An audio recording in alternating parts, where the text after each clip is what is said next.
Translation by Venerable Master Hsuan Hua. buddhasutra.com. Volume 6. Ananda straightened his robes and then, in the midst of the assembly, placed his palms together and bowed. His mind was perfectly clear, and he felt a mixture of joy and sorrow. His intent was to benefit beings of the future as he made obeisance and said to the Buddha, "Greatly compassionate world-honored one, I have already awakened and attained this Dharma door for becoming a Buddha, and I can cultivate it without the slightest doubt. I have often heard the thus come one say, save others first, then save yourself. That is the aspiration of a bodhisattva. Once your own enlightenment is perfected, then you can enlighten others. That is the way the thus come ones respond to the world. Although I am not yet saved, I vow to save all beings of the Dharma ending age. World-honored one, those beings are from the Buddha's time, and there will be as many deviant teachers propounding their teachings, as there are sand grains in the Ganges. I want to enable those beings to collect their thoughts and enter samádhi. How can I cause them to reside peacefully in a way place, far away from exploits of demons, and be irreversible in their resolve for bodhi?" At that time, the world-honored one praised Ananda in front of the whole assembly, saying, "Good indeed! How good it is that you have asked how to establish a way place and to rescue and protect beings who are sunk in the morass of the final age. Listen well, now, and I will tell you." Ananda and the great assembly agreed to uphold the teaching. The Buddha told Ananda, "You constantly hear me explain in the Vinaya that there are three decisive aspects to cultivation. That is, collecting one's thoughts constitutes the precepts, from the precepts comes samádhi, and out of samádhi arises wisdom. These are called the Three Non-Outflow Studies." Ananda, why do I call collecting one's thoughts the precepts? If beings in the six paths of any mundane world had no thought of lust, they would not have to undergo a continual succession of births and deaths. Your basic purpose in cultivating samádhi is to transcend the wearisome defilements. But if you do not renounce lustful thoughts, you will not be able to get out of the dust. Even though people may have some wisdom in the manifestation of Chan Samádhi, if they do not cut off lust, they are certain to enter demonic paths. At best, they will become demon kings. On the average, they will become members of the retinue of demons. At the lowest level, they will become female demons. These demons all have their groups of disciples. Each claims that he has accomplished the unsurpassed way. After my tranquility, in the Dharma ending age, these hordes of demons will abound, spreading like wildfire as they openly practice greed and lust, while claiming to be good knowing advisors. They will cause beings to fall into the pit of love and views and lose the way to bodhi. When you teach people of the world to cultivate samádhi, they must first of all sever the mind of lust. This is the first clear and decisive instruction on purity given by the thus come ones, the Buddhas of the past, world-honored ones.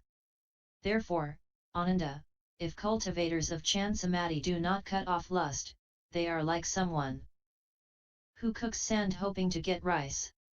After hundreds of thousands of eons, it will still just be hot sand. Why? It wasn't rice to begin with, it was only sand. If you seek the Buddha's wonderful fruition and still have physical lust, then even if you attain a wonderful awakening, it will be based on lust. With lust at the source, you will revolve in the three paths and not be able to get out. Which road will you take to cultivate and be certified to the thus come one's nirvana? You must cut off the lust which is intrinsic to both body and mind. Then get rid of even the aspect of cutting it off. At that point you have some hope of attaining the Buddha's bodhi. What I have said here is the Buddha's teaching.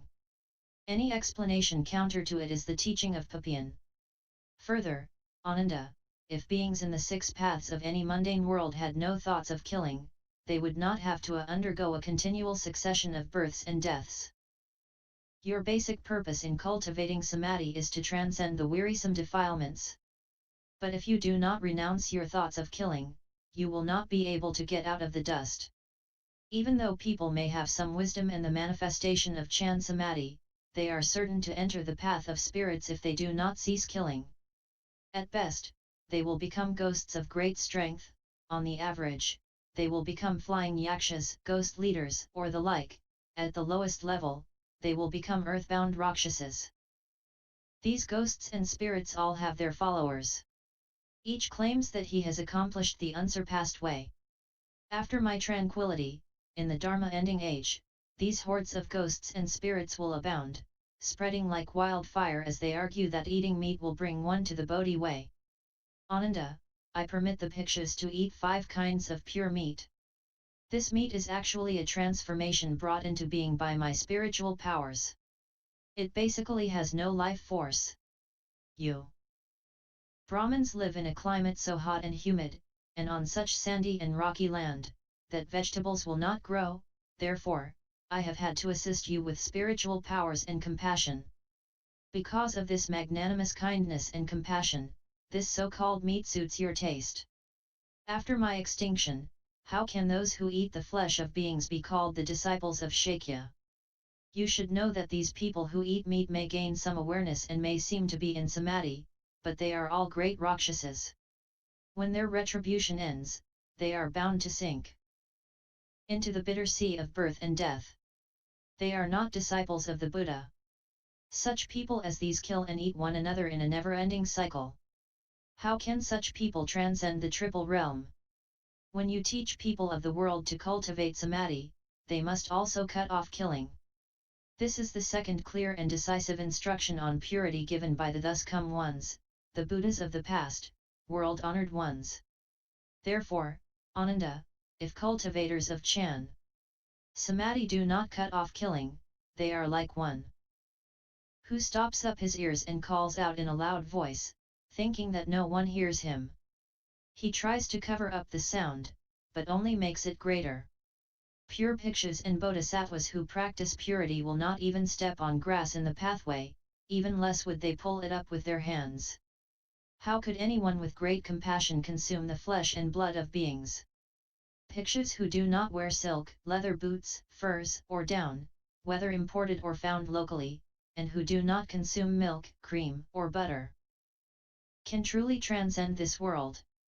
When they have paid back their past debts, they will not have to re-enter the triple realm. Why not?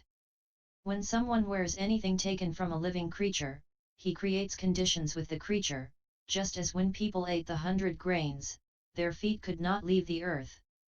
Both physically and mentally one must avoid the bodies and the byproducts of beings, by neither wearing them nor eating them. I say that such people have true liberation. What I have said here is the Buddha's teaching. Any explanation counter to it is the teaching of Papian. Further, Ananda, if beings in the 6 paths of any mundane world had no thoughts of stealing, they would not have to undergo a continuous succession of births and deaths. Your basic purpose in cultivating samádhi is to transcend the wearisome defilements. But if you do not renounce your thoughts of stealing, you will not be able to get out of the dust. Even though people may have some wisdom and the manifestation of Chan samádhi, they are certain to enter a deviant path if they do not cease stealing. At best, they will become clever apparitions. On the average, they will become vampire ghosts. At the lowest level, they will become deviant people who are possessed by river sprites. These deviant hordes all have their followers. Each claims that he has accomplished the unsurpassed way. After my tranquility, in the Dharma ending age, these vampires and deviant entities will abound, spreading like wildfire as they surreptitiously cheat others. Calling themselves good knowing advisors, they will each claim that they have attained the unsurpassed Dharma. Enticing and deceiving the ignorant, or frightening them out of their wits, they disrupt and lay waste to households wherever they go. I teach the bhikshus to beg for their food according to where they are, in order to help them renounce greed and accomplish the Bodhi way. The bhikshus do not prepare their own food, so that, at the end of this life of transitory existence in the triple realm, they can show themselves to be once returners who go and do not return. How could thieves put on my robes and sell the thus come one, saying that all manner of karma one creates is just the Buddha Dharma? They slander bhikshus who have left the home life and taken the complete precepts, saying that they belong to the path of the small vehicle. In this way, they confuse limitless beings, causing them to go astray, until they fall into the unintermittent hell.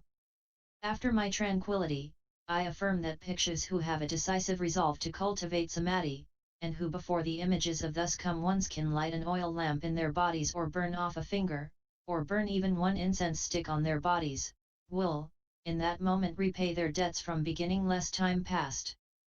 They can depart from the world and be forever free of outflows. Though they may not have instantly understood the unsurpassed enlightenment, they will already have firmly set their minds on the Dharma.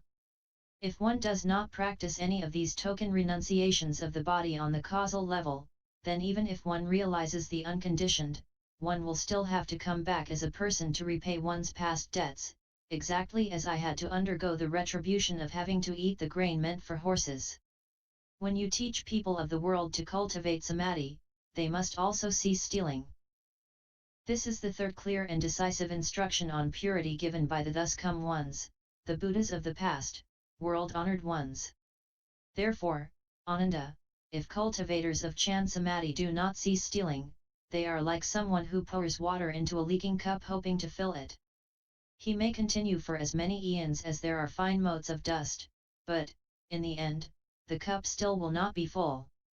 If bhikshus do not store away anything else, then their robes and bowls, if they give what is left over from their food offerings to hungry beings, if they put their palms together and make obeisance to the entire great assembly, if when people scold them they can treat it as praise, if they can sacrifice their very bodies and minds, giving their flesh, bones, and blood to living creatures, and if they do not repeat the non-ultimate teachings of the thus come one as though they were their own explanations, misleading those who have just begun to study, then the Buddha gives them his seal as having attained true samadhi. What I have said here is the Buddha's teaching. Any explanation counter to it is the teaching of Papian. Ananda, although beings in the six paths of any mundane world may not kill, steal, or lust either physically or mentally, these three aspects of their conduct thus being perfect, if they tell various major lies, then the samadhi they attain will not be pure. They will become demons of love and views and will lose the seed of the thus come one. They claim that they have attained what they have not attained, and that they have been certified when they have not been certified. Perhaps they seek to be foremost in the world, most venerated and superior people. They announce to their audiences that they have attained the fruition of a Srota-appanna, of a Sikritagaman, of an Anagaman, of Arhatship, of the Pratyeka Buddha vehicle, or the various levels of Bodhisattvahood up to and including the 10 grounds, in order to cause others to revere and repent in front of them and because they are greedy for offerings. These Ekantakas destroy the seeds of Buddhahood just as surely as a tala tree is destroyed if it is chopped down. The Buddha predicts that such people sever their good roots forever and lose their knowledge and vision. Immersed in the sea of the three sufferings, they cannot attain samadhi. I command that after my tranquility, bodhisattvas and arhats appear in response.